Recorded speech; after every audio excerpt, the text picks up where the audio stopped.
Why are dogs in particular such a big threat for Kiwi?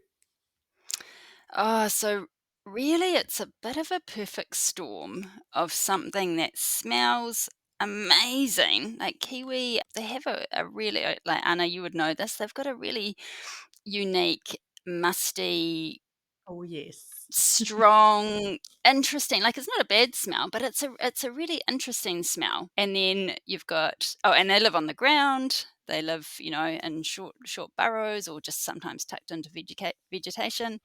And then you've got a dog who is an animal that is so driven by its nose. Dogs have incredible senses of smell. Their whole system is really designed for smelling the world around them. So you put these two species together with something that smells very interesting, something that is driven by its nose, and of course there's going to be an interaction.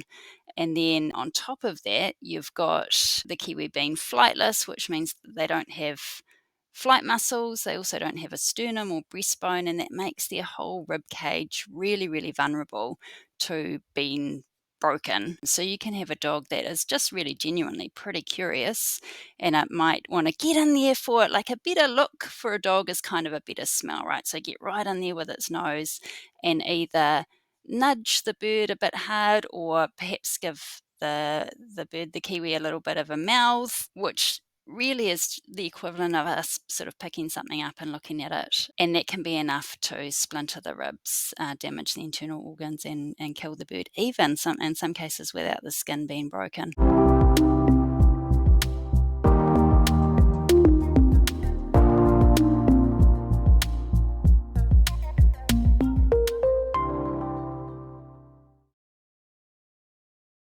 Hello, kia ora, and welcome to the People Helping Nature podcast, brought to you by Conservation Amplified. Our show features the stories of people who are helping nature to bring more awareness to this amazing space. I'm Callum. And I'm Anna, and today we are joined by Emma Craig from Save the Kiwi. Kia ora, Emma. Oh, kia ora. Kia ora, Anna. Kia ora, Callum. It's so great to have you here. Get started, would you like to introduce yourself and tell us a little bit about what you do with Save the Kiwi? Oh, sure. Yeah. First of all, thank you so much for having me on your podcast. Really appreciate the chance to come and share with your audience. I work for Save the Kiwi. I've got a dual role. So, part of my role is as the Northland coordinator for Kiwi. There is a specific taxon in Northland. Well, actually, slightly further afield than Northland these days, but it's called the Northland brown kiwi. So, part of my role is to support in the conservation and goals to help that taxon thrive. And the other much bigger part of my role is as the dog specialist. So that's really looking at how we can ensure that Kiwi are happy and healthy and thriving in the presence of dogs. Thank you so much for introducing yourself, and we will dive into the dog topic shortly. But first of all, what are your three favorite Kiwi facts, Emma? Oh, there's so many. It's really hard to narrow it down to just three. But one of them is that Kiwi are incredibly long lived. So I think a lot of us assume that birds live for just a handful of years. And that's true for many species of birds. But for Kiwi, when they're not affected by predation or hit by vehicles or come into any other sort of life shortening circumstances, they can live for quite a few decades, 60, 65 years plus in some cases. So, yeah, really Wow. amazingly long lived species, which is really cool to think there's Kiwi running around out there that are older than us. Um, yeah, that's my first one. The second thing that I find really fascinating about Kiwi is I think everyone knows they have these really huge eggs, and within the egg is a particularly large yolk. And as the chick is growing and developing, it obviously uses a fair bit of that yolk, and it takes almost 3 months for the chick to develop within the egg. But just prior to hatch, there's a bit of yolk that isn't quite used up in the creation of the chick, and that's kind of it sounds a bit like rocket science, but it goes into the belly, kind of gets externalized into the belly just before the the chick hatches out of the egg, and you can actually see when they first hatch, they've got this big, soft-looking yellow belly, and that sustains them for about a week until they're able to feed themselves. So by sustains them, I don't mean that they reach down there with their bill and eat it, which when I've told this story to children is sometimes the picture they get. They take it in internally, but it means that their parents don't feed them at all. They live on that yolk until they've figured out how to feed themselves. So yeah, incredibly precocial little creatures, and yeah, I think that's a pretty fascinating thing about them. And the third thing that I really find interesting about kiwi, and this is actually not so much a shout out for kiwi, but a lot of people say that they've got the biggest or one of the biggest eggs in the world for the size of the female. And it's true, it is a really big egg. It's around 15 to 20% of the body weight. But I just want to give a tiny bit of love for another species, another of our amazing species, the titipunamu or rifleman, because they have a tiny egg. It's only about 1.5 grams, but the female who lays it is only 7 grams. So Wow. that's Whoa. 21% of her body weight, and she'll actually lay up to 5. So she can lay more than her whole body weight in one clutch, which is pretty cool. But kiwi are pretty close up there at between 15 and 20%. So yeah, huge egg, pretty incredible. Far out. That is incredible. I was just when you mentioned the second fact about kiwi internalizing their yolk so the parents don't have to feed them, I couldn't help but think about a kid going out maybe to the supermarket or to the toy store and saying, "Mum, can you buy me this toy?" And the parents like, "No, you got to look after yourself. I'm not even feeding you. Just get out there. Yeah. You're 3 days old. You need to start looking after yourself in this world." And it's kind of like Kiwi parents, really. They're not the ones that coddle their children, are they? Well, yeah, I mean, I think they all the love and attention they give to them is when they're an egg, right? It's like they put so much effort in for the female, like creating those eggs and laying them, and then the male doing well for the northern brown kiwi anyway. All of that incubation, sitting there for 3 months, not feeding himself as much as he usually would. They're like, all right, it's a done deal. My job's done here. I've got to go and look after myself. Oh, fair Yeah, enough. I don't it's blame them. humans, quite a different model. Yeah. Yeah. So Kiwi are pretty resilient and feisty for their small size. I certainly have seen Anna come home with big scratches on many occasions. However, dogs and introduced mustelids like stoats, they do pose a big threat to them. Why are dogs in particular such a big threat for Kiwi?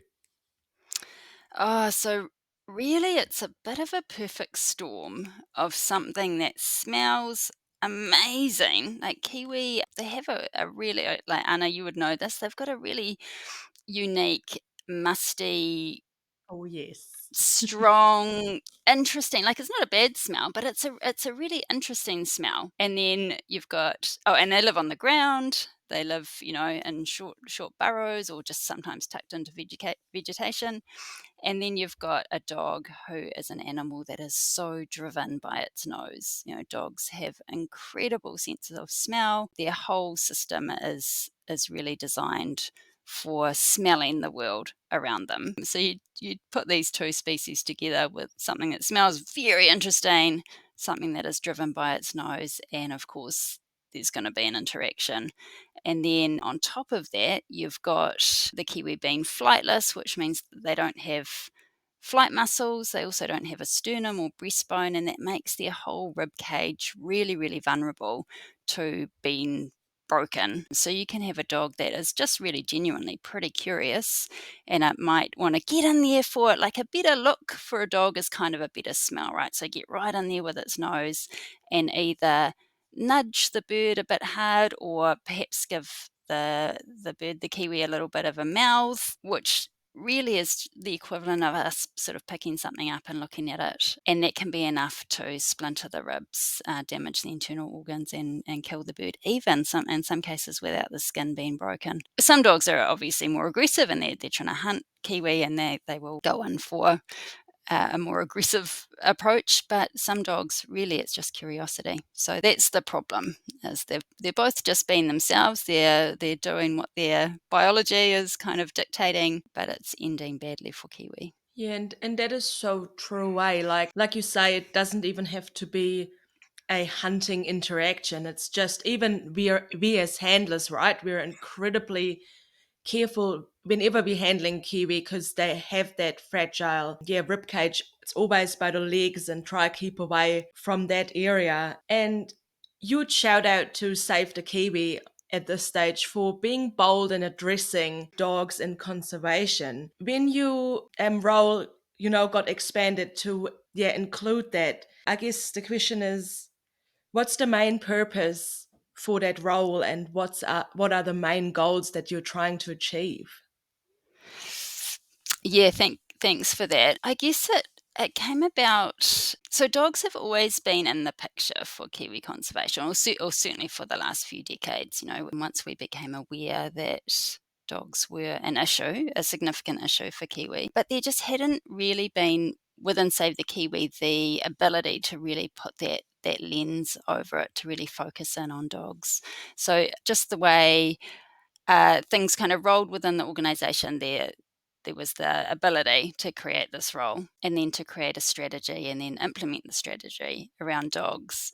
But I think for me, something that really hit home was, so I was part of the Whangarei Kiwi Sanctuary team when we changed our focus. This is going back 15 years or more now. Changed our focus from predator control, focusing mostly on mustelids, to dogs, which really is more of a social issue than a predator issue. Mm. And there was a whole team of us doing that. And one of my ex-colleagues said, like, there was a whole team, there was a whole team of us looking at this issue in one little area, and now you're one person looking at it nationally. Like, do you think this is going to be quite a big job for you? Um, and it is. It, it's certainly not a small job, but there's a whole lot of other people working on this problem as well. Right around the country from a whole lot of organisations. So I feel like I've got colleagues external to Save the Kiwi, and we certainly try to work together where we can. Yeah, definitely. When we first got to know you, Emma, you said something that really hit home. Dogs are a part of human evolution. And it's so true. We commonly refer to them as man's best friend. They'll always be part of our society, or at least I hope they will be, because dogs are amazing. But it's all about us working together and moving away from the us versus them approach of, keep dogs away from Kiwi. And as Kiwi become more prevalent and more common and more popular, and less endangered, that's going to be more and more of an issue. So it's amazing that you're addressing this topic so boldly. What are the key challenges that you're facing with dogs and Kiwi conservation at the moment? Yeah, the at the moment part is sort of throws me with this question, because there hasn't really been too much change over time, and there isn't really one big challenge. It's lots of little things that are really ongoing. So, like, certainly with pet dogs, we are asking the same things that we've been asking for years, which is that we want dog owners to keep their dogs under control. We want them to keep them contained at night, and we want them to walk them on leads where there could be kiwi, or indeed other vulnerable ground dwelling birds. So, getting that message out there is a challenge, and then getting people obviously to take it on board. But we've certainly seen there's lots of wins in that area. People are more and more willing to look after wildlife and have their dogs in the same spaces. It's certainly challenging when there are predation events on kiwi by dogs, and it seems like every few months there'll be yet another story in the media where there's been several kiwi have been found in a short space of time in one area that are showing signs of dog kill. And that's really disheartening for the people who are doing the mahi on the ground to protect those kiwis. So yeah, that's an ongoing challenge, is just keeping that enthusiasm up where you've got, those real stink days at work, where you're finding the bodies of animals that you, in some cases, might have worked with for years. I guess the flip side of that, and this is why I think we still have kiwi, and what really motivates me to keep going, is that kiwi are phenomenal breeders. And Anna, I'm sure you know that all of this already, but they'll start breeding at just 3 or 4 years of age, and then they'll breed every year. For northern brown kiwi, they'll have typically two eggs per clutch, and quite regularly we'll have three clutches in a season. So they can have 6 chicks. They don't, not every egg will survive, but up to 6 chicks per year, every year.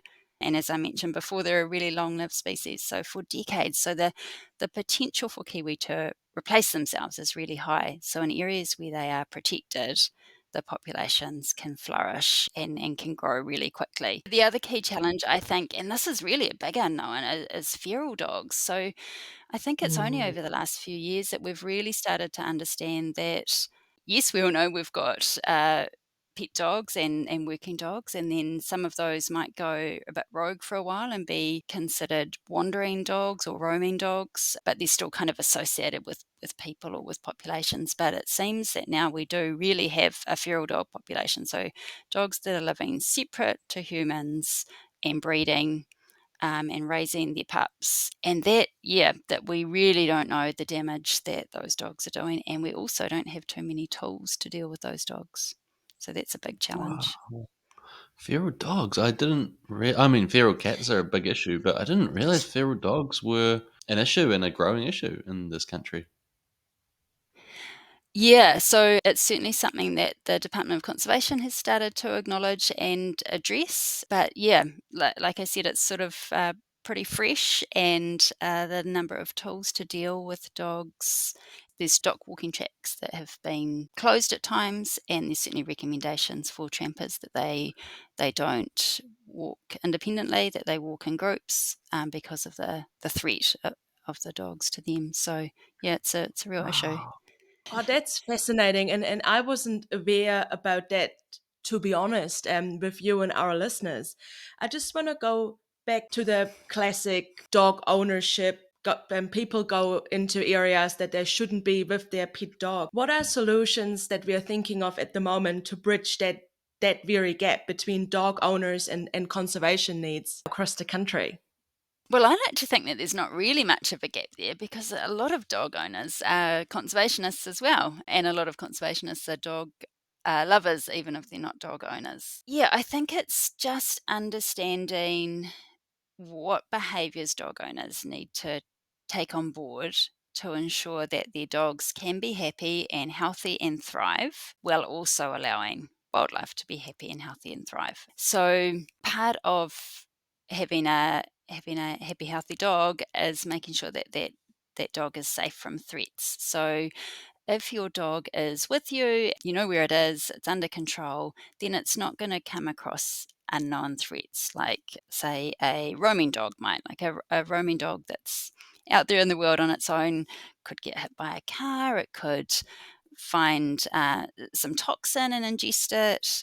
It could find another roaming dog and get into a fight. It could get impounded and then the owner would get a fine. There's a whole lot of reasons why it's not a safe world out there for a dog on its own. So if people are responsible dog owners and they want to do the best for their dogs, then I believe that keeping that dog under control is in the best interest of the dog, but then of course it's also in the best interest of wildlife, which are protected from roaming dogs also, or dogs that are otherwise under control. But we need to make sure that we like part of that picture is allowing some space for wildlife where dogs either aren't allowed or they're only allowed on leads. But it's really important, I think, for dog owners and indeed a lot of the time for the dogs themselves to have space to run and roam and play and not be on leads. So we need to make sure that there's those spaces as well for dogs. So like off-lead fenced dog parks are a great idea, and in areas where there are a high kiwi density, it's probably a good idea for those fences to be kiwi excluding fences so the kiwi can't make their way into the dog parks. And like there's some areas of coastline where there might not be vulnerable birds that dogs can be off lead. And I think a lot of communities are doing this already, but I think it's important that we have that balance, that we don't just have a whole lot of places that dog owners can't take their dogs. If we're saying no to one space, we need to be saying yes to somewhere else. So that, I think it's so much easier to follow the rule when the rule is no, don't take your dog here because there's kiwi, when there's an alternative on the table, instead Mm. of just being like, no, no, no. And it's really hard for dog owners in a lot of areas if there aren't places for them to walk.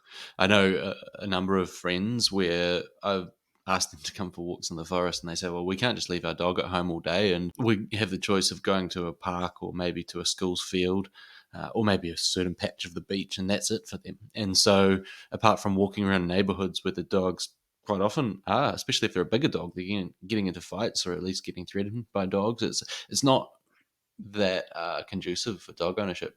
So I guess it's important, like you say, to have these areas, these parks, and that comes down to policy and planning. One thing I Mhm. notice is in a lot of areas of conservation in New Zealand, policy planning and rollout is a big thing. Predator control, planting trees, species protection, and especially threatened species. But from what we've spoken about so far, it sounds like you're saying that that is less of a part of the dog issue, and it's a lot more about education, attitude, and behavior. Do you have any thoughts around how your role in dogs and Kiwi is different to other areas of conservation in New Zealand? I think the legislation side of it is important as well. And I actually do, yeah, I think we should generally, as a population, be more involved in that, not just around dogs and conservation, but yeah, yeah, for everything that affects us, to be honest. And I think that's definitely one of the steps that any listeners out there who want to know what they could do in this space is get involved. Like every council has dog bylaws, which are the local way of interpreting the Dog Control Act.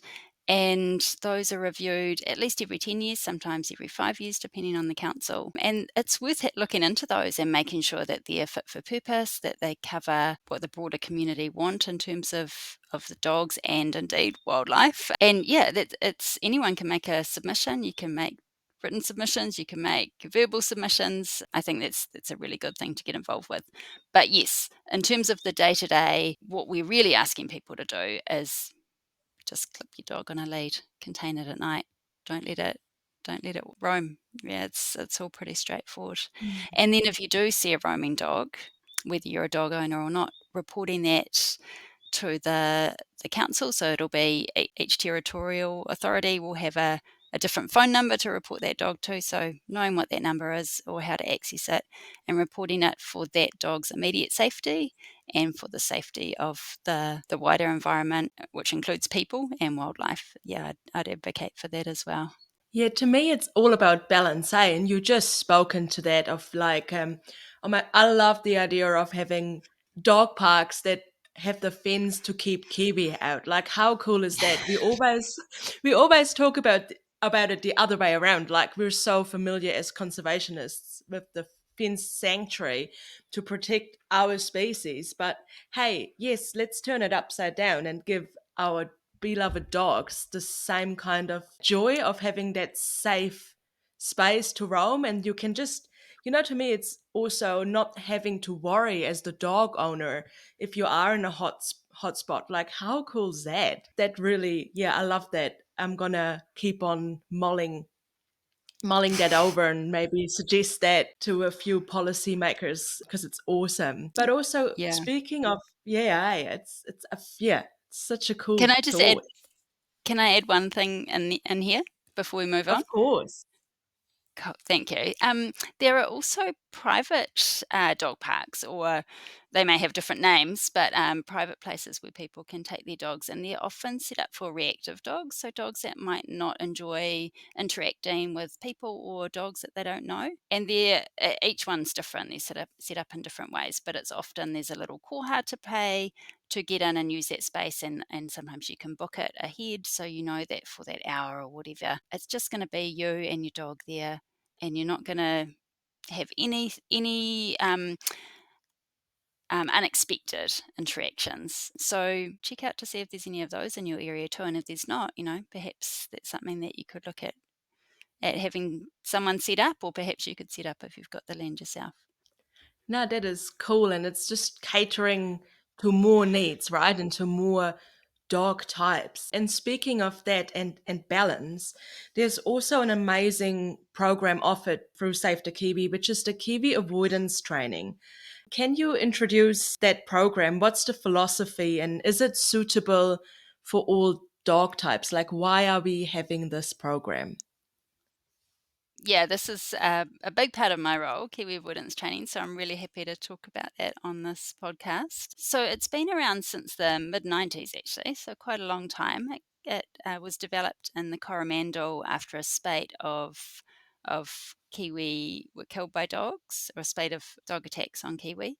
And the people there were like, we need to do something. It seemed in that case it was most likely hunting dogs that were the cause of the problem. And it's like, we're not going to stop people from wanting to hunt. And in fact, hunting's a really important part of conservation in a lot of ways too. You know, without hunting, there'll be pigs and deer everywhere. But again, it's all sort of, that's part of the balance. Yeah, they're like, what can we do? We know that the dogs will still be in this environment where there are Kiwi, so we want to discourage those dogs from approaching Kiwi. So yeah, set up the program, and it's evolved since then. It's spread to Northland soon after Coromandel, and then since then it's spread nationwide. So yeah, all around the country now, from Kaitaia in the north to Rakiora, Stewart Island in the south. And the way it works is there's an endorsed Kiwi avoidance trainer. So we've got 42 trainers and trainees around the country currently under the program, and they set up a course. People are booked in to bring their dogs along. The course is props that are the Kiwi props. So some of them are freeze-dried Kiwi that have obviously previously died, some from dogs. Some are Kiwi that have died that have been frozen, and some are artificial props that look like a Kiwi, but then they've got really good fresh bedding and Kiwi scat and scent put all around them so that they've got the right smell, because that, of course, like we mentioned earlier, is what drives a dog. There'll be a space set up with these props through the space, and then the dog gets an e-collar put on it, which is used by the endorsed trainer. The dog goes through the course with the owner.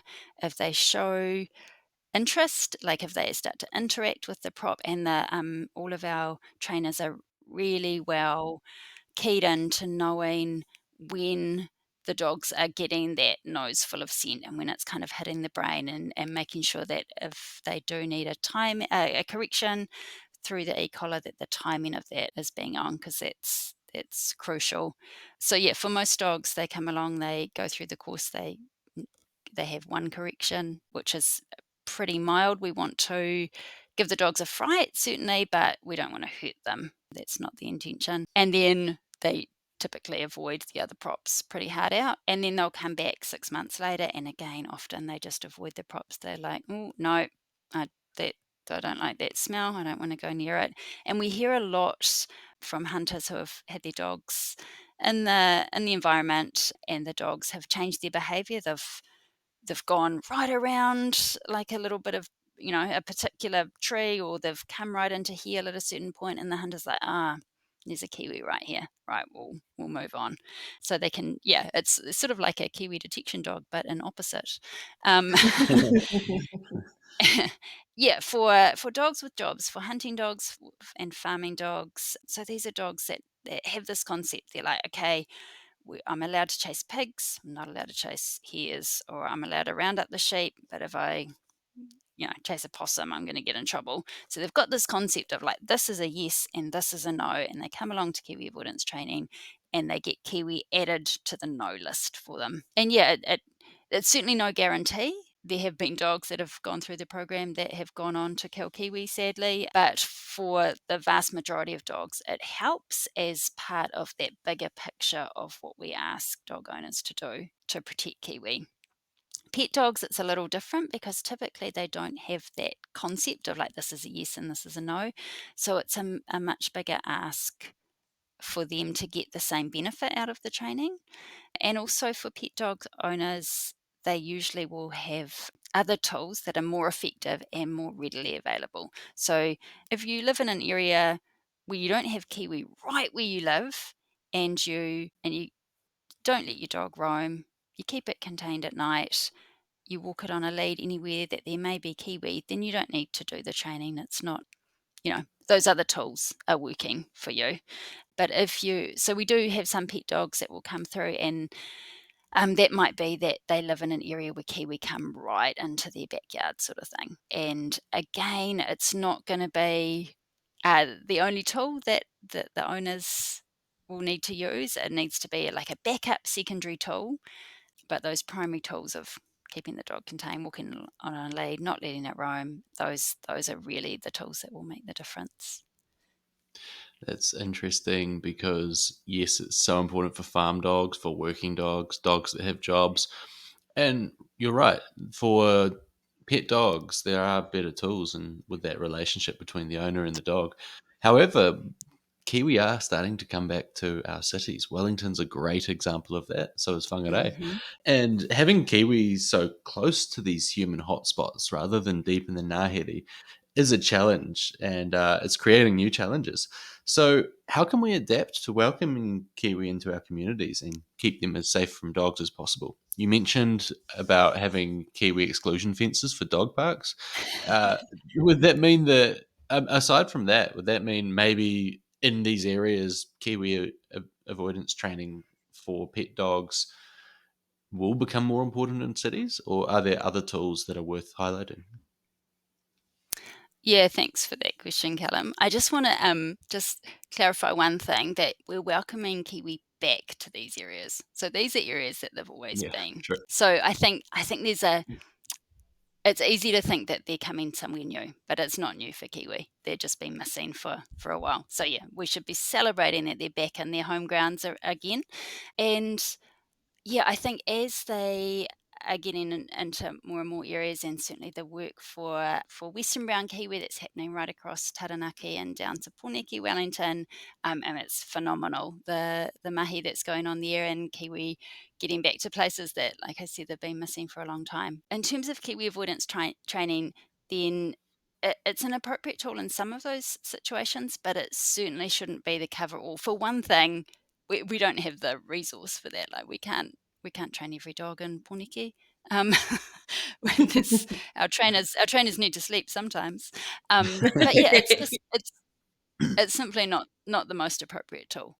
It's much easier and more accessible for those dog owners to use a dog lead and keep their dog contained at night. If they live, right where there are kiwi coming right up, butting against their home, then it might be a good secondary tool. But typically, we're not going to be rolling it out citywide. And that's fair enough. I think what I've learned from today, Kiwi avoidance training is primarily for dogs that have to go into the forests or areas where there are Kiwi to do their job, versus if you've got a pet dog, it's kind of the responsibility is on the owner, like clip it on the lead and just keep an eye on it. But I'm also just thinking, how cool would it be if there's subsidies for people who live in those Kiwi areas to get a Kiwi version fence around their garden? So, hey,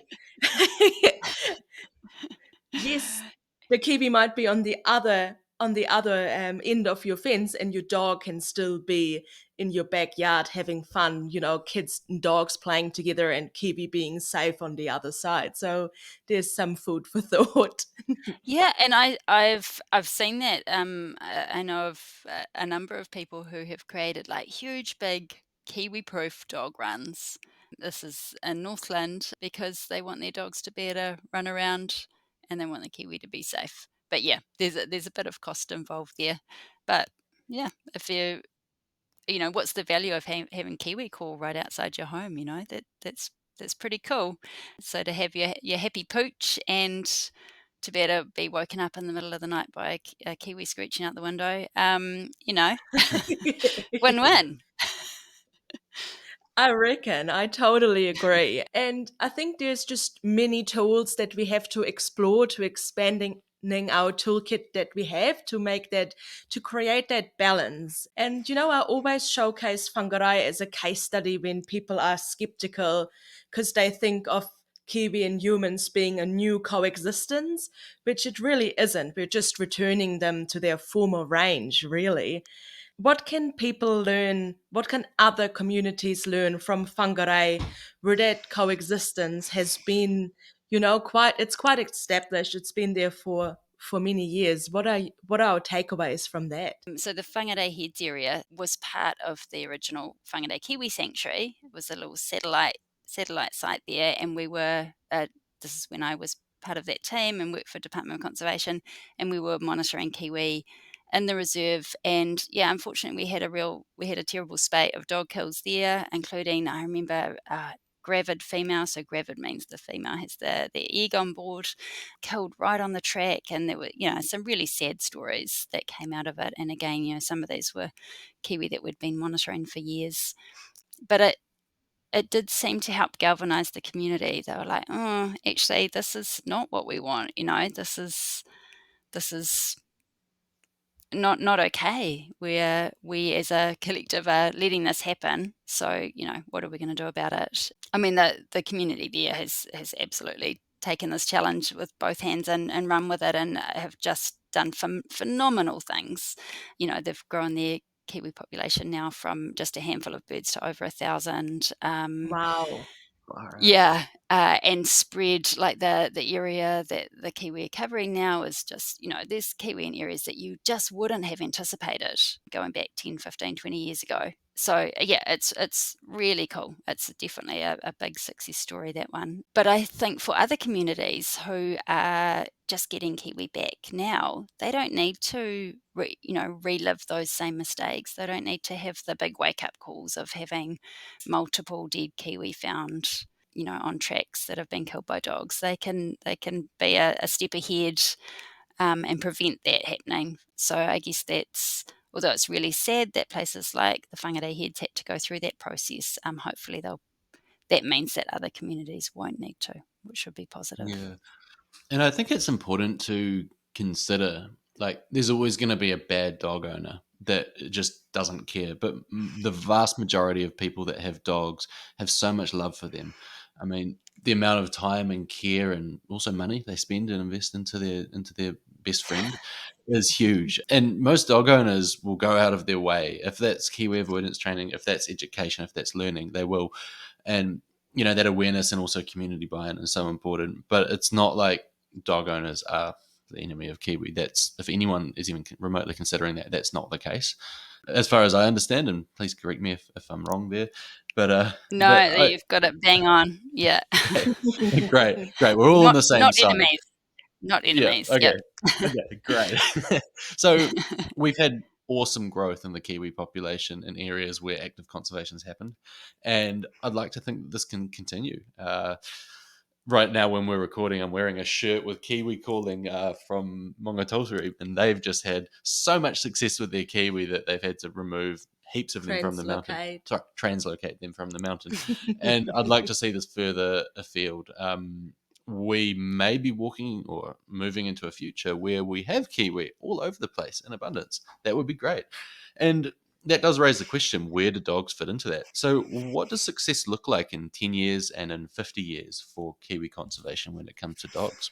Oh, well, like I said, with the Whangarei Heads area, there are kiwi turning up now where it was just unanticipated. And you just mentioned Mongatotiri.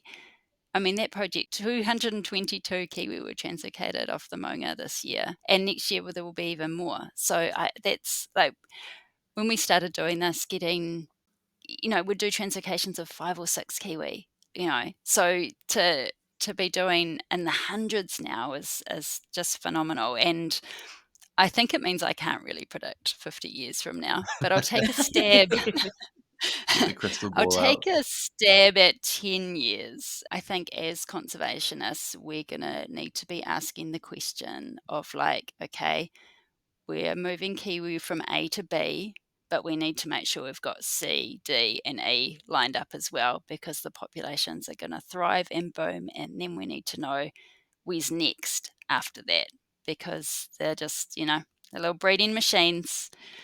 People are going to control their dogs. They're going to keep an eye out at night when they're in their cars, and the kiwi will be going through the roof.